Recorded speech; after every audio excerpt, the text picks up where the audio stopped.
Fintech, fintech y más fintech. Sin duda el sector más hot del ecosistema startup en Latinoamérica. Y pese a los miles de millones de dólares que se han invertido en los últimos años, los inversionistas siguen siendo optimistas en este sector, sobre todo fuera de los ecosistemas más desarrollados como Brasil y México. Hoy invitamos a uno de esos inversionistas, Ana Cristina Gadala María, de QED Investors, un fondo global de Venture Capital especializado en fintech, que ha invertido en compañías como Nubank, Bitso y Kavak, y que recientemente lanzó Fontes, un fondo de etapa semilla para invertir exclusivamente en fintechs de Latinoamérica. Ana Cristina nos contó en qué segmentos de fintech ve oportunidades más interesantes y qué cualidades busca QED en un equipo fundador de una startup fintech. Si estás emprendiendo en la intersección entre tecnología y finanzas, este episodio es para ti.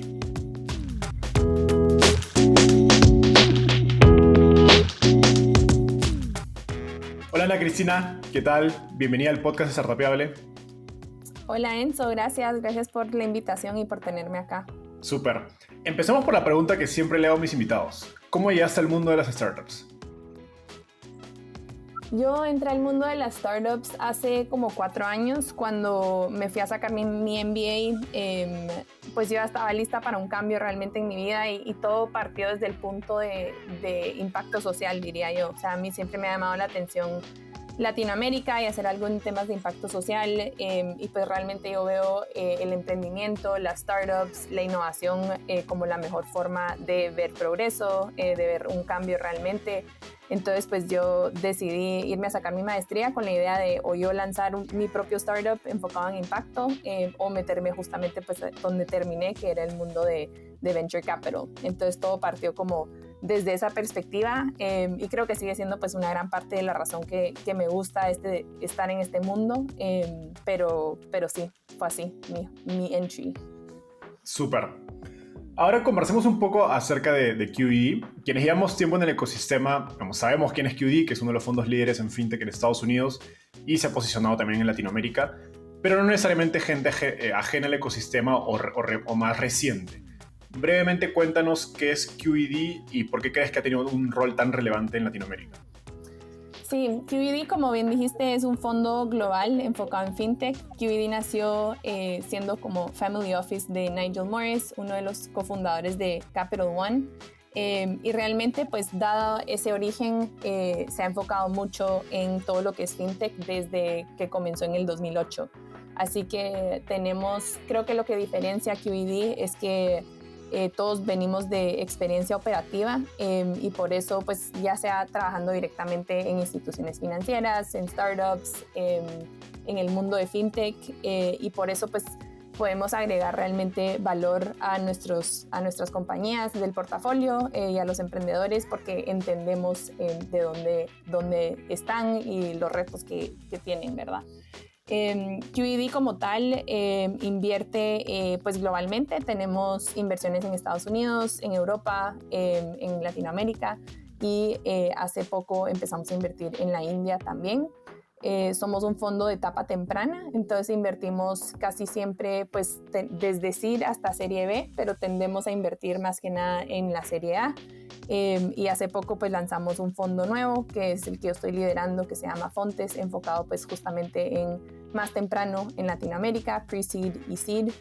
Y el enfoque pues sigue siendo puramente fintech globalmente. Entonces eso pues lo que nos permite es también ver como tendencias globalmente, ¿verdad? Que está funcionando en un mercado, que se puede aprender de otros mercados, modelos similares, y creo que también te permite formar como una perspectiva más como robusta e informada, al ver como literal miles de startups y miles de modelos de negocio mundialmente, ¿verdad? Entonces, pues eso nos ha permitido realmente como seguir evolucionando en cuanto a nuestro enfoque en fintech, y también como explorando un poco en qué se convierte todo el mundo de fintech.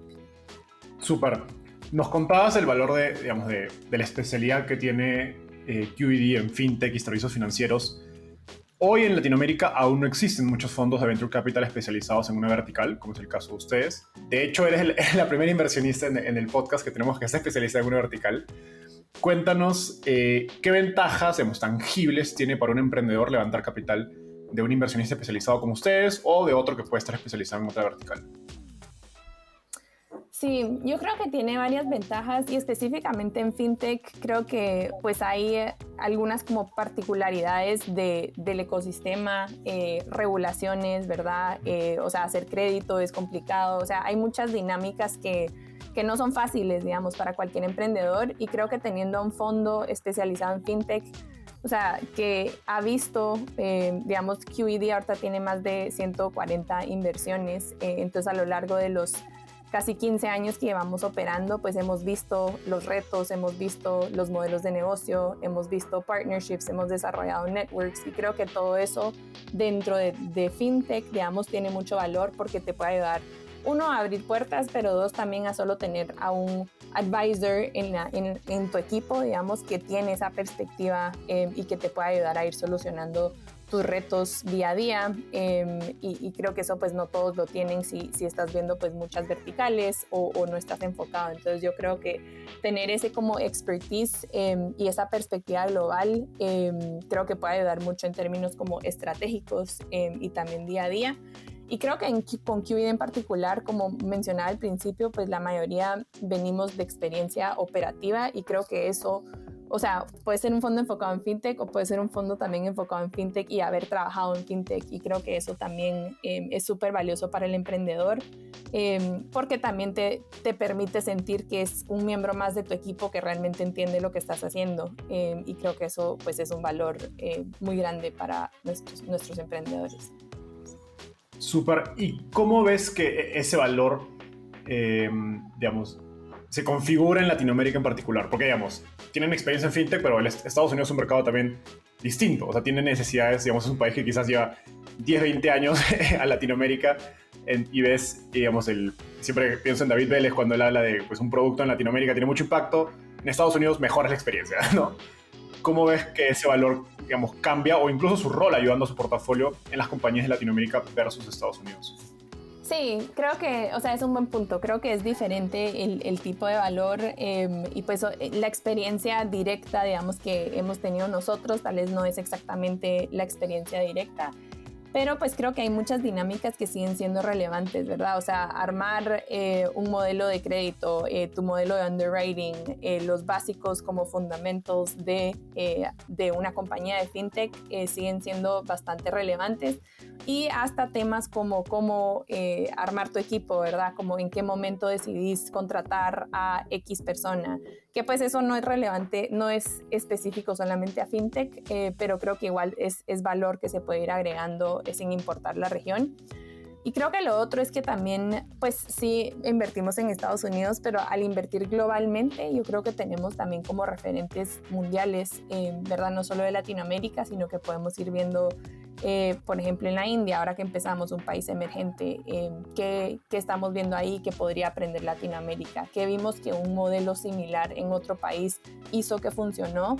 Y por lo menos es dar ideas, ¿sabes? Para ir pensando e ir viendo si esto podría funcionar en Latinoamérica. Al final creo que pues mucho del emprendimiento también es como probar y aprender, como experimentar y creo que pues al poder dar como otros ejemplos y otras referencias, además de el valor, como te decía, de los como problemas fundamentales de crear un equipo y de crear un negocio en fintech, siguen siendo relevantes de nuestro lado, ¿no?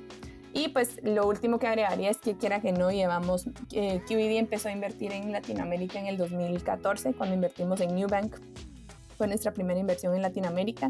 Entonces llevamos pues ya 7 años también conociendo, aprendiendo, formando relaciones, ¿verdad? Entonces creo que todos esos 7 años también ya nos han dado como una perspectiva específica de Latinoamérica que nos permite tener ese valor agregado.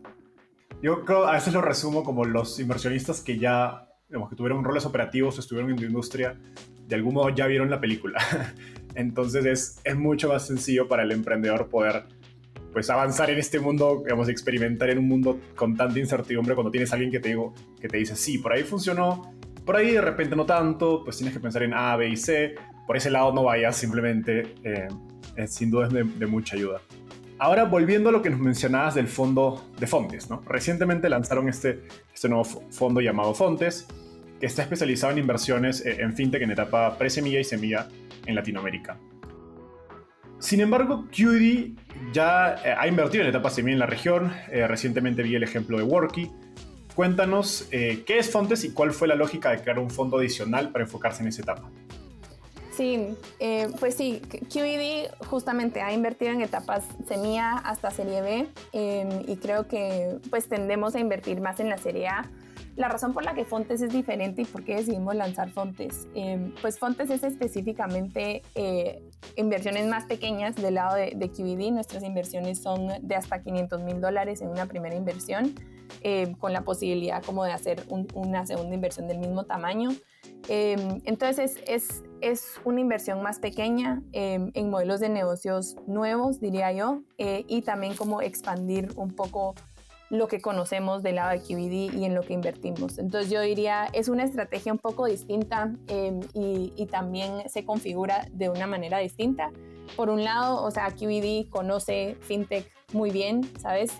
Creo que Fontes, la idea es también reconocer que FinTech está evolucionando y que viene en diferentes modelos de negocio, que lo que no parece ser FinTech a un principio va a hacer sentido que tenga un elemento de FinTech más adelante.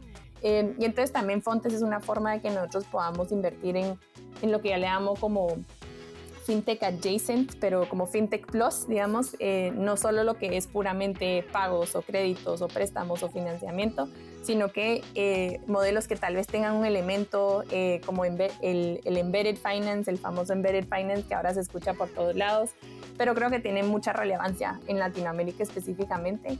Y Fontes es un vehículo que nos permite como expandir el rango de cosas en las que invertimos.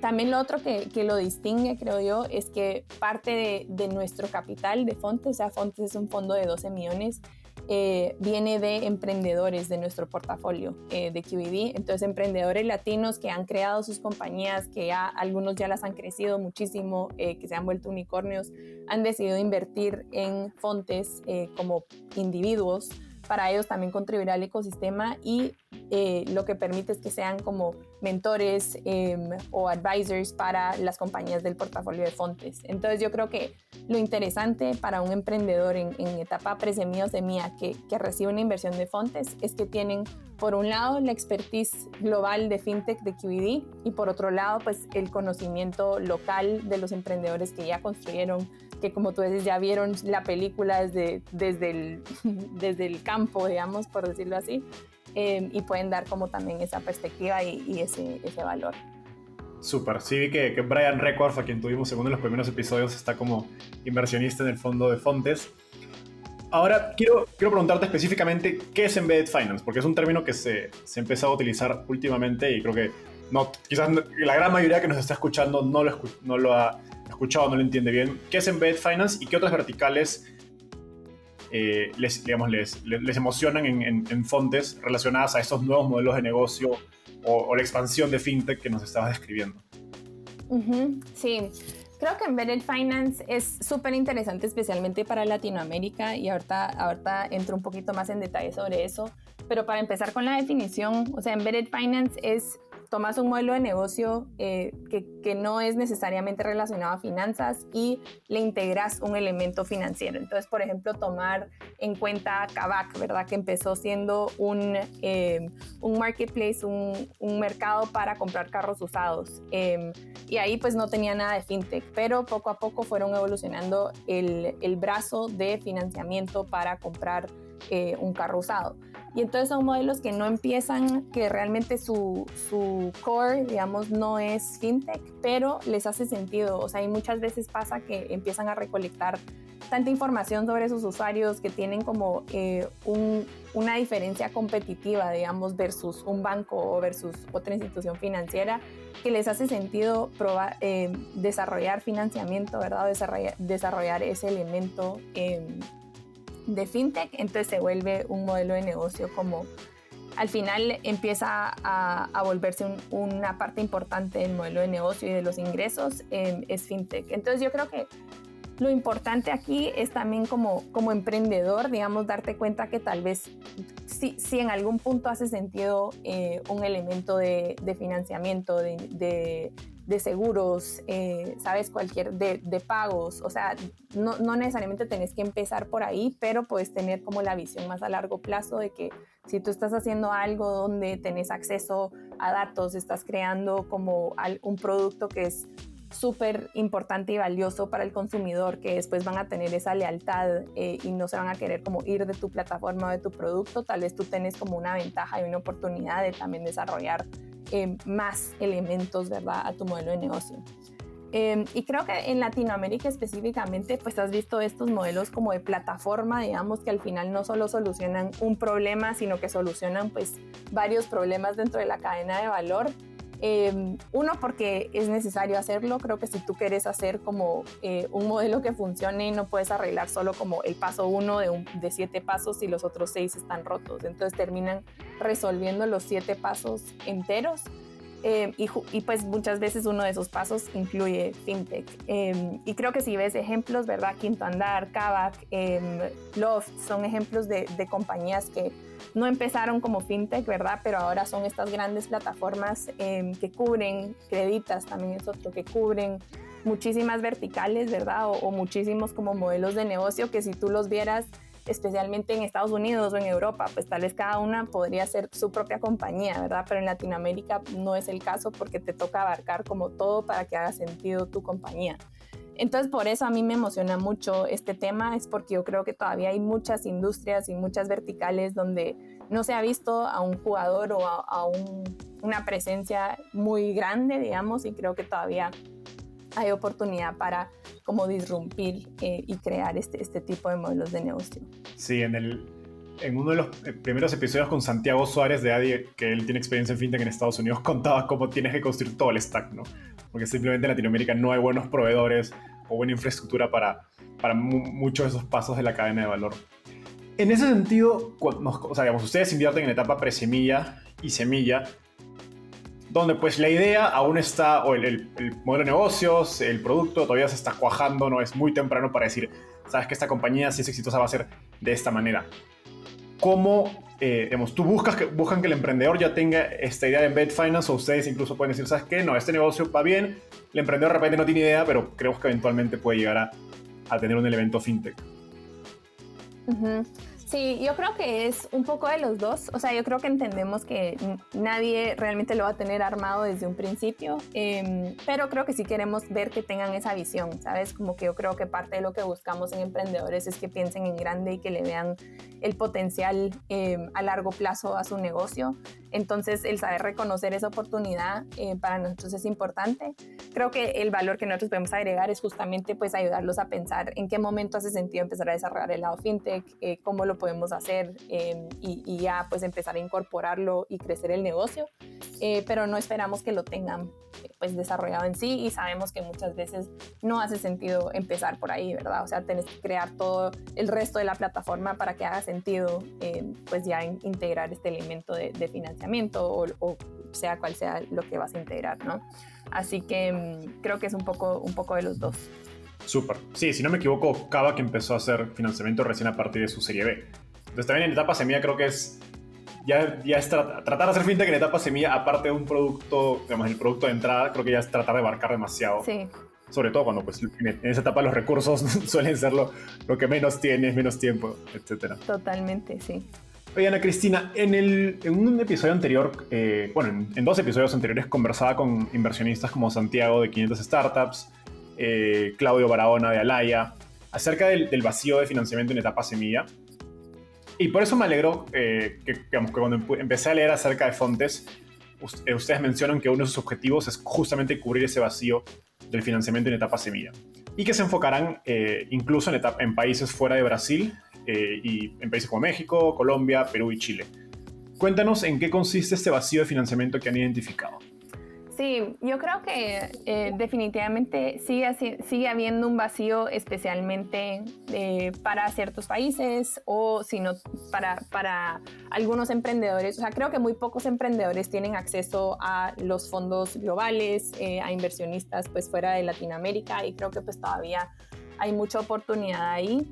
Creo que en parte, creo que inversionistas locales, pues todavía no hay muchos, digamos, fondos locales de Latinoamérica, hay algunos, pero si pensás en el tamaño de Latinoamérica, en el tamaño de lo que podría ser el mundo de las startups, simplemente falta gente que le esté dedicando los recursos, que esté dispuesto a tomar el riesgo que implica venture capital. Y eso pues creo que es otro punto importante, ¿verdad? No hay fondos, pero tampoco creo que, o sea, hay pocos fondos, pero también creo que la mentalidad en Latinoamérica de un inversionista todavía es bastante tradicional. O sea, los que no están metidos en venture capital, creo que pocos, o sea, todo el mundo de angel investing, ¿verdad? Inversionistas ángeles, de apoyar a startups desde un principio, en Latinoamérica pues tiende a ser mucho menor a lo que ves, ¿verdad? En Estados Unidos o en Europa o en otros ecosistemas. Entonces creo que por un lado es simplemente como cultural y como mentalidad, y eso creo que también viene por el hecho que no habían habido tantos casos de éxito, ¿verdad? De startups que realmente te devolvían el retorno, que realmente crecían exponencialmente, donde tú podías decir, sí, esto hace sentido o esto es un riesgo que yo quiero tomar. Creo que eso empieza a cambiar ahora. Pues hemos obviamente visto casos, ¿verdad? Como Rappi, como Nubank, Kavak, Quinto Andar, que sí están creciendo y por eso también han atraído capital externo, creo yo, como inversionistas globales que están viendo la región. Pero también creo que por eso pues no todos los países reciben la misma atención, porque un inversionista pues global está buscando el tamaño del mercado, está buscando que realmente la inversión haga sentido desde un punto de vista del mercado y del tamaño que puede crecer. Y entonces yo creo que conforme localmente haya más apoyo, y yo lo veo en Guatemala, yo soy de Guatemala, pues que también hay muy poco capital para emprendedores de Guatemala, y a un emprendedor de aquí le cuesta levantar capital fuera por lo mismo de que es un país pequeño. Entonces es un poco como problema de chicken or the egg, que por dónde empezás para poder realmente impulsar los ecosistemas más pequeños. Y creo que eso pues a mí en particular me ha motivado con Fontes para tener un poco esa perspectiva, y creo que en parte es como reconocer que hay ecosistemas y hay talento más que nada en países como Colombia, ¿verdad? Perú, Chile, que también en el caso de Chile, por ejemplo, pues han recibido mucha atención y como inversión del gobierno, donde está Startup Chile, están muchos emprendimientos que sí se han tomado como el tiempo y la dedicación de crecer el ecosistema, y creo que hay talento y es simplemente como poder apoyarlos para escalar, ¿verdad? O sea, al final también nos importa el tamaño del mercado, entonces creo que sí es importante que si sos un emprendedor en un país pequeño tengas la visión de querer salir, de querer expandir, ¿verdad? De querer como ser más como regional, para que haga también como sentido del lado de venture capital. Pero pues creo que realmente un buen negocio puede empezar de cualquier país, y especialmente ahorita negocios de tecnología, ¿verdad? De software, que no tenés que tener clientes locales necesariamente, lo puedes construir desde donde sea. Y yo sí creo que hay como, pues que no se le ha prestado tanta atención a los mercados más pequeños, cuando realmente podrían haber buenas oportunidades ahí. Justo allí quería hacer doble clic. Fuera de México, que es un mercado grande y pues permite crear un unicornio con un negocio local o con clientes locales, ¿qué características buscan en una startup que nace en un país pequeño como Colombia, Chile o Perú, que hace que les despierte interés a QED? Sí, yo creo que, o sea, lo que buscamos en un emprendedor es similar, sin importar de dónde vienen. Creo que probablemente si venís de un mercado más pequeño, lo que yo he visto hasta ahorita es que tendés a ser más ingenioso, porque te toca ver de dónde te sacas el capital para ir probando tu modelo de negocio, te toca un poco más de barreras, ¿verdad? De lo que tendría tal vez un emprendedor en México o en Brasil. Entonces eso me gusta, digamos, pero creo que al final pues estamos buscando justo lo que decía hace un ratito, que tengas la visión en grande, creo yo, que sepas cómo pensar más allá de los problemas de tu país, digamos, sino que cómo puede aplicar esto regionalmente. Y creo que lo que puede funcionar muy bien muchas veces es como en los mercados más pequeños probar tu modelo de negocio, ¿verdad? Hacer como un piloto, por decirlo así, y ya después escalar a México o a Brasil, donde vas a encontrar pues el mercado necesario. pero creo que tener esa visión desde un principio y como una manera de llegar a esos mercados sigue siendo importante. Creo que la diferencia es solo reconocer que no necesariamente tenés que empezar en México o en Brasil para ser interesante, sino que puedes empezar realmente donde sea con tal que tengas esa visión también y que el problema que estás solucionando no es muy específico solo para tu país, ¿verdad? Y acá te hago una pregunta que siempre me la hacen a mí emprendedores sudamericanos que están, dado que yo estoy en México, me buscan emprendedores chilenos, peruanos, colombianos, incluso bolivianos, ecuatorianos y me dicen, oye, ¿en qué momento ir a México? ¿No? Creo que es gracioso porque cuando yo empecé en este mundo, la recomendación era, espérate a la Serie A, ¿no? Levanta la Serie A para ir a México o para ir a otro país más grande. Y creo que ha ido yendo hacia más temprano. Incluso hizo compañías que levantan una presemilla para ir a otro país. Y ahí me pregunto, ¿qué opinión tienen ustedes respecto de cuál es ese momento correcto para ir de un país pequeño a otro país, digamos, de Perú a Colombia o de Perú a México? Sobre todo pensando en que creo que lo que pasaba antes era que las compañías esperaban demasiado a una Serie A y pues resulta que en Perú o en Colombia solo con inversionistas locales no vas a poder levantar una Serie A. Entonces se quedan entrampados entre que no podían levantar capital para ir a otro país. Sí, creo que es difícil, diría yo, saber exactamente en qué punto y creo que lo resumiría como en dos partes. Uno, lo más rápido posible, diría yo, pero creo que lo más importante, más allá de una serie específica, es cuando tú sientas que hayas probado tu tesis, digamos, un poco como encontrar esa validación del product market fit en tu país, ya empezar a escalar a diferentes países. Entonces creo que el objetivo de un emprendedor desde un principio debería ser, quiero probar mi negocio aquí, en cuanto yo tenga la validación y como datos para demostrar que sí funciona y que hay interés, vámonos al siguiente mercado y demostremos que aquí también hay interés, ¿verdad? Y puede ser que tu producto no sea lo más robusto todavía, obviamente puedes seguir desarrollando el negocio en sí y el producto, pero si tenés como ciertas hipótesis que querés ir probando que son claves para tu modelo, poder demostrarlas en el país donde estás definitivamente antes de escalar, diría yo, y dos, en cuanto antes puedas hacerlo en el mercado como objetivo, mejor, digamos. Entonces siempre tener en mente como cuáles son esas hipótesis, en qué punto siento que ya se probaron y cómo podemos replicar un poco esta prueba, digamos, en otros mercados, porque también lo que vas a encontrar es que tal vez no funciona en otro mercado, ¿verdad? O tal vez en un mercado específico sí, pero en otro no. Entonces, tener el mercado objetivo y esas respuestas lo más pronto posible te va a permitir a ti como emprendedor también ser flexible y saber decir cómo podemos adaptar el modelo, qué necesidades existen realmente, en vez de esperar a que sea un producto muy robusto y después no poder cambiarlo con tanta flexibilidad o adaptarlo. Súper, qué interesante eso último que dices. Ahora, en una entrevista anterior mencionabas que para invertir buscan un buen fit entre el equipo, el mercado y el problema que están resolviendo. Y la verdad es que todos los inversionistas hablan del equipo. Entonces, pero ustedes tienen una particularidad que es que se enfocan en fintech. Entonces, algo que me da curiosidad saber es qué características en común han visto que tiene un buen equipo fundador en fintech. Creo que, bueno, sí, como decís, van a haber varias características como generales que buscamos en cada emprendedor. Creo que dentro de fintech específicamente lo que se vuelve importante y lo que yo he visto, uno es tener experiencia directa con el problema que estás resolviendo. O sea, como decía un poquito anteriormente, hay algunas cosas muy específicas de fintech como regulaciones, como el modelo de crédito, que si no tenés la experiencia en eso se vuelve muy complicado o son barreras muy altas, ¿verdad? Entonces yo he visto que los mejores emprendedores pues o tienen ellos o su equipo, pues el founding team, por decirlo así, buscar un cofundador que tiene esa experiencia directa con el problema, porque te va a dar una perspectiva.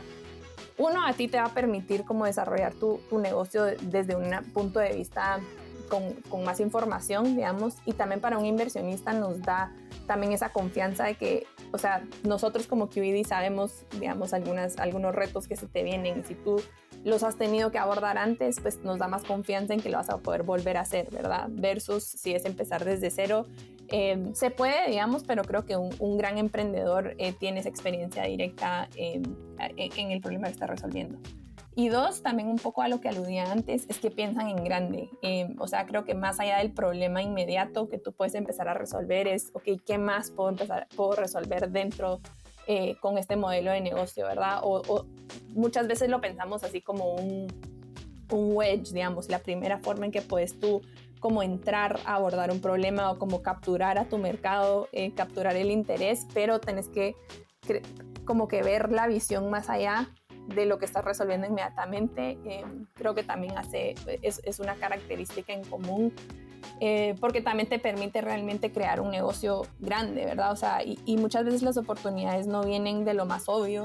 Creo que se ve, o sea, que algo empieza por un lado y empiezas en A y terminas en Z, pero tener esa ambición y esa visión creo que también es algo que vemos.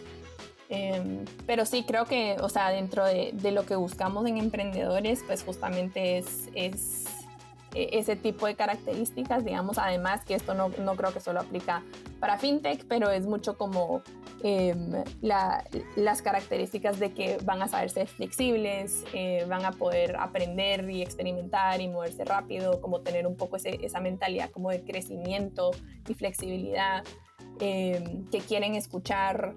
Creo que hay varias como características como generales, pero sí, a tu pregunta específica es más, creo que esas dos cosas. Genial. Ahora me gustaría digamos, viajar un poco hacia el pasado. Cuando recién nos conocimos hace aproximadamente un año, recuerdo que recién estabas empezando en QE, corrígeme si no me equivoco, y tuvimos una conversación bastante interesante acerca del reto que es ingresar a la industria de Venture Capital. Cuéntanos, ¿cómo hiciste tú para, como dicen en Estados Unidos, break into VC? Sí, pues creo que digamos, es complicado, y creo que lo complicado no es tanto el entrar, sino el hecho de que es una industria con poca transparencia y pocos procesos como formales, diría yo. Entonces yo lo resumiría en, uno es paciencia, creo yo, paciencia y persistencia, porque ya entendiendo, digamos, el lado de los fondos, pues los fondos no contratan en un ciclo como constante, digamos, sino que simplemente cuando levantan un fondo o cuando ven la necesidad porque un mercado está creciendo, o porque les está yendo bien, quieren crecer el equipo. O sea, hay instantes donde contratan, pero es mucho tiene que ver con timing. Entonces uno es como tener esa paciencia, y digamos, yo también tuve esa paciencia por varios meses antes de realmente como entrar en QED. Pero creo que también otra cosa importante, digamos, que yo hice era, yo tenía claro como mi objetivo y las habilidades que necesitaba, digamos, desarrollar. Creo que a veces podía ser frustrante porque, o sea, fondos no te querían contratar si no tenés experiencia, pero la única manera de tener experiencia es si un fondo te da como la oportunidad, ¿no? Entonces creo que para mí, digamos, el objetivo era claro, que era yo necesitaba la experiencia de Venture Capital. Y pues fui flexible en cómo obtener esa experiencia. Y creo que si tú ves como las habilidades que necesita un inversionista, ¿verdad? Son, pues uno tener, o sea, habilidades y como el valor que agrega, digamos, un inversionista. Uno es tener como un network, ¿verdad? Entonces yo me dediqué a como también construir una red de contactos en Latinoamérica. Digamos que yo, si entraba en un fondo, pues podía traer también como esa red de contactos que también te ayudan como a volverte mejor inversionista en Latinoamérica, por ejemplo. Y dos, es también como la experiencia con los startups, como realmente entender qué hace un startup, cuáles son sus retos, cuál es su día a día, y cómo tú como inversionista puedes agregar valor. Entonces creo que todas esas cosas se pueden ir como desarrollando sin tener un trabajo formal en Venture Capital, y todo eso le va a demostrar eventualmente un fondo que a ti realmente te interesa, que puedes agregar valor, que puedes ser como un buen inversionista. Entonces, como por mi lado también me empecé a involucrar con startups, invertir así, ya sea mi tiempo, hasta cheques muy pequeños, ¿verdad? En como amigos y familia, donde yo podía como apoyarles, entender su día a día, actuar un poco como de advisor, por decirlo así, pero más que nada como que yo, o sea, creo que era un valor mutuo, digamos, donde yo también podía aprender, y pues veía de qué manera podía ayudarlos yo a ellos. Entonces es como que ver de qué manera puedes ir desarrollando esas habilidades, y a la vez pues seguir como armando tu red. Creo que el famoso networking es súper importante en Venture Capital, ¿verdad? O sea, yo me tomé creo que como 100 cafés, ¿verdad? Con inversionistas, con fondos, pues solo simplemente armando relaciones y como el objetivo también es que te tengan en mente en el momento en que sí deciden contratar, ¿verdad? Y pues por mi lado, pues yo empecé con QED realmente al principio ayudándolos con un proyecto así como individual de Latinoamérica, y pues eso me dio así como la oportunidad de probarles un poco como qué era lo que yo hacía y cómo lo hacía, y cómo podría contribuir a su equipo, y creo que eso ya me abrió la puerta también para pues ya un trabajo de un rol de tiempo completo con ellos. Buenísimo, sí, creo que en Venture Capital, como dices, es como si hay barreras, ¿no? Hay muy poca información, sobre todo en Latinoamérica, que es un mercado una industria tan nueva, y pues a mí, por ejemplo, yo siempre digo que mis mentores fueron dos inversionistas que tienen podcast, que aquí no conozco, pero los escuchaba, pero no conocía a nadie en mi entorno, digamos, cercano, familiar, ni amigos que haya estado en la industria, entonces me tocó aprender por Spotify con un par de inversionistas que tienen sus podcasts. Súper. Ahora, tienes la oportunidad de trabajar en tu día a día con inversionistas de fintech, digamos, legendarios, como Frank Rodman y Nigel Morris. En este año en QED, ¿qué cosas has aprendido de la industria de Venture Capital y fintech? Sí, bueno, si no siguen a Frank Rodman en Twitter, se los recomiendo muchísimo. Cualquier emprendedor de fintech y más allá, diría yo, él tiene muy buenas como insights, diría yo, sobre cómo armar un buen modelo y qué buscamos en emprendedores. Entonces creo que ahí se puede aprender muchísimo públicamente, diría yo.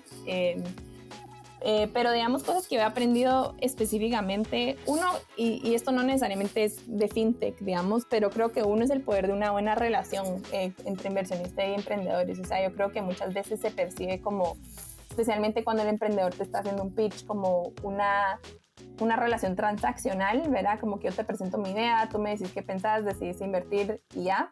Pero creo que va mucho más allá de eso. Yo creo que las mejores inversiones, digamos, es donde el emprendedor y el inversionista tienen una buena relación y realmente entienden que esto es un partnership y que es construir en conjunto, ¿verdad? Y creo que eso es algo que QED hace muy bien, es desarrollar esas relaciones con los con los emprendedores, porque eso causa que sea mucho más natural uno, que el emprendedor te quiera contar a ti cosas y te quiera pedir ayuda, y dos, que tú de verdad puedas ayudar también si entendés como los detalles del negocio y los retos específicos y cómo es el emprendedor como persona, ¿verdad? Entonces creo que todo eso ayuda muchísimo a la hora de ser un inversionista, y también creo que eso lo tomo en cuenta, digamos, a la hora de empezar una relación con un emprendedor. O sea, yo creo que últimamente hemos visto pues rondas que se mueven muy rápido y creo que se pierde un poco esa oportunidad, digamos, de realmente cómo llegar a conocerse y entender que, o sea, esto es una relación que puede durar, o sea, mínimo era como 6 a 10 años. Entonces, a mí me gusta y en QED nos gusta pues empezar a conocer al emprendedor desde antes que están levantando capital, porque realmente lo empezás a llegar a conocer sin esa presión del fundraising.